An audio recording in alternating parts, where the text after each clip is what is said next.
of the things that they're not mentioning, it seems like they would have mentioned that. Even still, no splatter and no pooling. He just showed you the picture. What if everything we saw after Charlie Kirk's tragic assassination was a performance? What if the grief we assumed was genuine was part of the script? Today, we break into one of the most explosive controversies of 2025, where suspicion, insider claims, and wild narratives collide.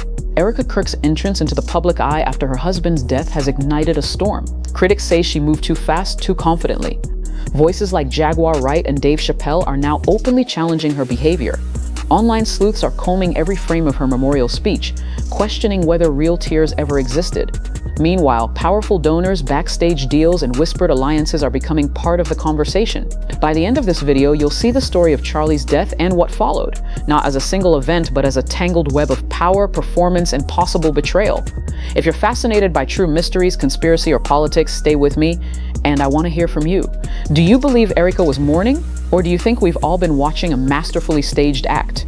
Drop your best take in the comments now, smash that like button so more eyes see this, and let's get into it. For all of the things that they're not mentioning, it seems like they would have mentioned that. Even still, no splatter and no pooling. He just showed you the picture. Charlie Kirk, a prominent American conservative activist, was tragically shot and killed on September 10, 2025, while speaking at Utah Valley University.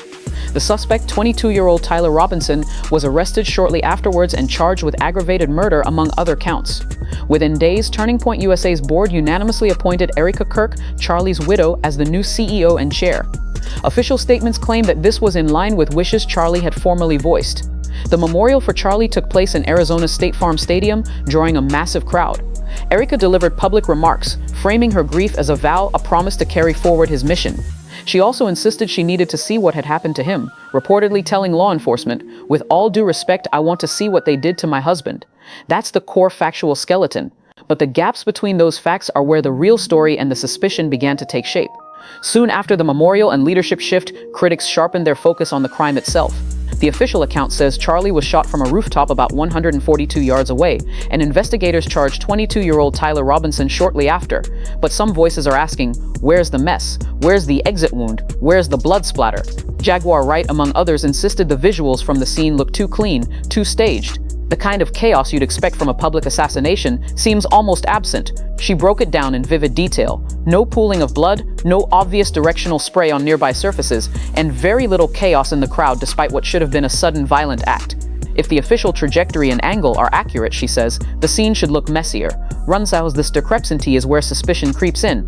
Was the scene sanitized deliberately or accidentally? Or did someone stage parts of it so that the damage is minimized in footage? The forensic questions don't confirm conspiracy, but they open the door to speculation. While the world was still reeling, Erica Kirk made a move few expect. Within days, she assumed full control of Turning Point USA, becoming CEO and board chair, unanimously selected by the organization's leadership. On top of that, the memorial drew a massive crowd. Over 90,000 people filled State Farm Stadium, with overflow into a neighboring arena. The stage design was dramatic: pyro, lights, carefully timed speeches. To some, it felt like a rally more than a eulogy. Critics like Nick Fuentes openly questioned how grief was being performed. Fuentes said the fireworks and Erica's seemingly composed entrance struck him as gratuity and unnatural. Some defenders argue it was a celebration of life, part of Kannada media's signature for big Turning Point events. But the optics are powerful. The widow steps up almost immediately, the organization is visibly rallied behind her, and the transition feels shockingly smooth. Some say that kind of fluid takeover is unusual in such a fresh tragedy. If you pull back and examine how Charlie and Erica's relationship was introduced, some patterns begin to raise eyebrows. According to public sources, they began dating in 2019, got engaged in 2020, and married in 2021.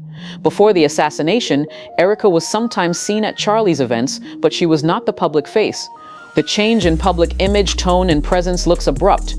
Rontrode Jaguar Wright has flagged that the marriage's genesis, meeting abroad in Israel as she claimed, feels too convenient to some. The suggestion their bond wasn't just personal, it may have had a function in how Charlie presented himself. If something was always planned behind the scenes, their public arc plays into that narrative. Nick Fuentes joined in, saying there's something not right about how quickly things moved, questioning the marriage, the memorial choices, the leadership handover, even the fireworks. All of this doesn't prove a grand plot, but it adds calculated layers to a story already laced with tension. Gronderby, one of the most incendiary elements in the rumors, came from Dave Chappelle. He claimed that Charlie had recently declined a $150 million donation, money that, in the world of political nonprofits, equals leverage, influence, and strings. If those claims bear weight, then this assassination isn't just about personal conflict, it's about cutting somebody off who won't bend. A giant check doesn't come without expectations. When Charlie allegedly refused, who would benefit from sidelining him? Who'd want to replace him? Now picture this, a power vacuum opens, a polished, sympathetic figure steps in, his widow. She inherits not only leadership, but the narrative and control of his legacy. To many critics, that shift is too perfect. Ron Durn insiders say that the public speeches, the rebranded tone, the vision sessions she introduced post-death, all diverged slightly from Charlie's known style, suggesting she wasn't just stepping into shoes, but rewriting the brand. Jaguar Wright has said it looked less like continuation, more like a takeover. When you tie the forensic oddities, the timeline, the sudden wealth, and the takeover together, the darker possibility emerges. This was never about mourning. It might have been about power. Candace Owens, once a strong ally, dropped her own bomb. She claimed many of the people involved, agents, medics, the judge, even the coroner, were brand new. She implies that critical roles in the case had sudden turnover, which, in her view, undermines trust. Others have floated the idea that some quotes or attributions are being misused or amplified by friendly media to spin the narrative. For example, rumors circulate about Conor McGregor supposedly criticizing those celebrating Kirk's death, but no verifiable evidence supports that claim. But some gaps are unavoidable. We don't have full forensic transparencies. We don't have publicized leak of internal Turning Point board minutes. We don't know which power brokers were behind large donors. These are shadows people are chasing. Critics demand answers. Why were certain doors closed? Why were decisions made in private? And most importantly, in a moment of historic grief, who gets to write the story and to what end? Why we've traced a narrative with multiple threads. The clean crime scene, the lightning takeover, the marriage that feels almost engineered, the 150M donation rumors, and the competing voices of insiders, critics, and former allies. None of these pieces alone proves conspiracy, but the sum of them demands questions. Was Erica Kirk a grieving widow rising to power? Or was she a key player in a calculated shift all along?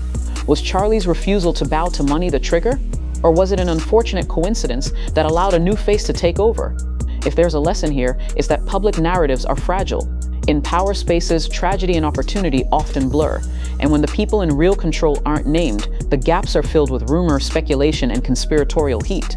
Now that you've seen the dots connecting and the contradictions glaring, I want to hear your verdict. Do you think Erica was playing a part in a larger plan? Or is she simply a widow carrying on her husband's legacy under impossible circumstances? Drop your take in the comments. Or if you found anything in here that challenged what you assumed, hit like so more people see it. Share with others who should know this side of the story. And if you want more deep dives like this on conspiracy, politics, or power, subscribe and stay tuned for the next one. See you next time.